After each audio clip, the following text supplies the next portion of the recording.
Et bonjour mes petits et grands sorciers et sorcières, j'espère que vous allez bien et que vous avez aussi hâte de rencontrer Rosie que moi. Donc nous voilà revenus sur une histoire de Rosie Desmarats et c'est parti, cric-crac, l'histoire sort de mon sac. Rosie était bel et bien revenue et nos rencontres étaient toujours des enchantements.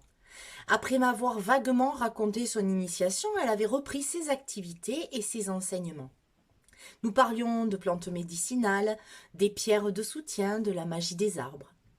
Ce jour-là, alors que j'arrivais au tunnel de verdure, Rosie m'attendait en compagnie de Luison, bien sûr, mais également du clan des gardiennes. Vous vous en souvenez? Ces magnifiques femelles d'espèces différentes dont Célaré la biche avait été la porte-parole. Elles étaient là toutes les 7, semblant m'attendre. Salut Nan, te voilà enfin, me dit Rosie Desmarats d'un air joyeux. Elle avait l'air excitée comme une puce. Bonjour Rosie. Bonjour mesdames les gardiennes du passage.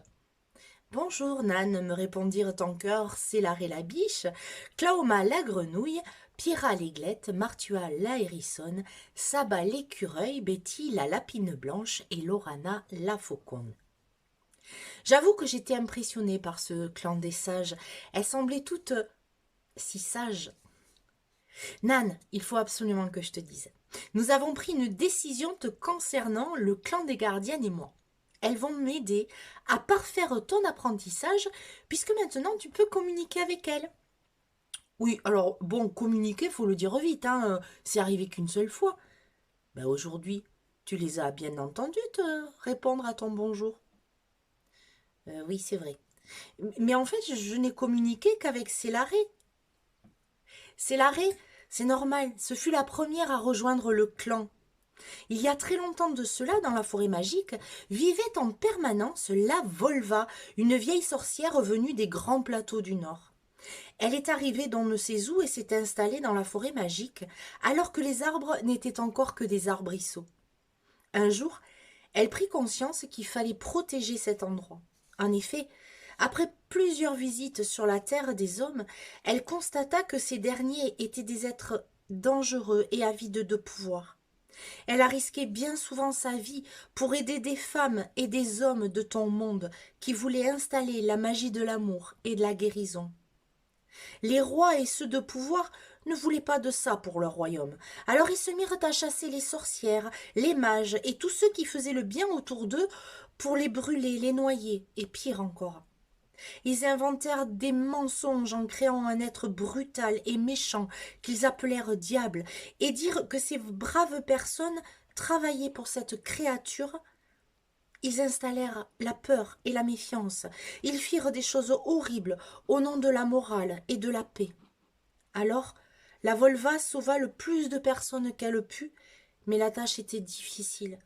Elle fut poursuivie et se réfugia dans la forêt magique en créant un filtre dans le tunnel de verdure. Depuis, les habitants de la terre des hommes ne peuvent plus ni voir ni entendre ce qui se passe au-delà du tunnel. J'ai entendu parler de ces temps troublés, Rosie. On appelle ça l'Inquisition dans mon monde.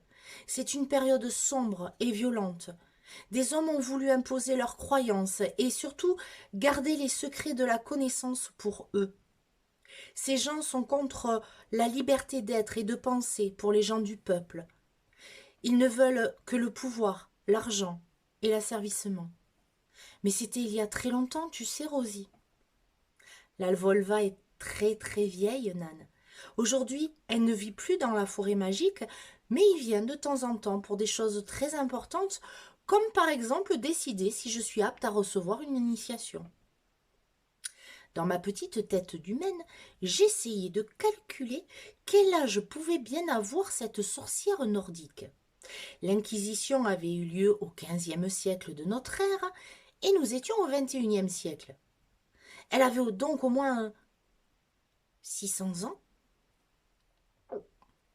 Quand la Volva se rendit compte du danger qu'étaient ces hommes, elle comprit qu'il faudrait des gardiens pour la forêt magique, continua Rosie. Une nuit de pleine lune, Célaré s'est présenté à elle. Elles ont échangé toute la nuit et la belle biche décida de faire confiance à cette étrange sorcière sans trop savoir dans quoi elle s'engageait. La Volva lui raconta sa vie, ses expériences, l'écouta, lui donna des conseils. Elle l'initia au rituel de la nature, lui parla des autres mondes. Ensemble, elles vécurent des expériences fortes et magiques. Elles devinrent amies. Enfin, la sorcière du Nord, un jour, dit à Célaré qu'elle était prête à accueillir des compagnes pour la création d'un clan de gardiennes. Et comme la biche accepta, c'est naturellement que les autres gardiennes se présentèrent presque au même moment. Il y eut encore de nombreuses années d'enseignement prodigués par la sorcière, et dans sa grande sagesse, elle vit en chacune le complément des autres. Ainsi, Claoma la grenouille, avec un caractère bien trempé et un croassement puissant, devint celle qui pourrait transmettre aux jeunes générations le respect de la terre et de l'eau, la puissance du feu et le secret de la transformation de toutes choses. Pierra, l'aiglette, derrière son corps fuselé et ses griffes acérées, possédait un cœur doux et généreux. Elle distillerait les graines de sa bienveillance et de l'empathie à ceux qui l'entoureraient. Quand Saba et Betty arrivèrent ensemble, il était évident qu'elles partageaient la même âme sans le savoir. Elles étaient des modèles de douceur, mais n'avaient aucune confiance en leur pouvoir. La Volva les motiva en leur montrant leur énorme connexion à Mana. Par leur voix mélodieuse et leurs cœurs attentifs, elles reçoivent les messages du grand tout et animent de leurs chants les rituels de passage. Lorana, la belle fauconne aux yeux perçants, complète le duo précédent car elle voit plus loin que les apparences. Elle possède une vue d'ensemble, mais aussi ce qui est caché dans les méandres de la nature et du cœur des hommes. Enfin, un jour d'orage débarqua Martua, la hérissonne. Elle était dans un état de colère intense, car elle venait de voir un chasseur. Elle déboula dans la clairière où se trouve aujourd'hui ma chaumière en vociférant des menaces contre toutes les espèces vivantes et mortes. Elle était révoltée, en colère, hérissée. Et toutes les femelles présentes éclatèrent de rire. Ce qui fit taire immédiatement Martua, qui se rendit compte du ridicule de la situation et joint son rire puissant à celui de celles qui désormais seraient ses sœurs. Son rôle à elle aujourd'hui est d'estimer les potentiels dangers de la présence de telle ou telle personne dans la forêt. Elle sait également ranger ses piquants pour que chaque être qui en a besoin se pose contre elle. Tu vois, Nan, chacune d'entre elles a un rôle immense à jouer dans la forêt magique, et nous pensons aussi dans ton évolution. Waouh, je suis impressionnée, époustouflée. Jamais je n'aurais imaginé que des créatures aussi différentes puissent travailler ensemble pour le bien-être de la forêt magique. Et je me sens honorée de recevoir les enseignements à mon tour. Tu commenceras avec Betty et Saba, me dit Rosie. Il est important que tu parfasses tes connexions subtiles et je pense qu'elles auront des messages à te transmettre. La lapine blanche et l'écureuil s'approchèrent de moi et posèrent chacune une patte douce sur mes mains. Elles fermèrent leurs yeux bruns et m'insufflèrent une vague de douceur quasi enfantine. Mes yeux clos permirent à mon cœur de recevoir leur message.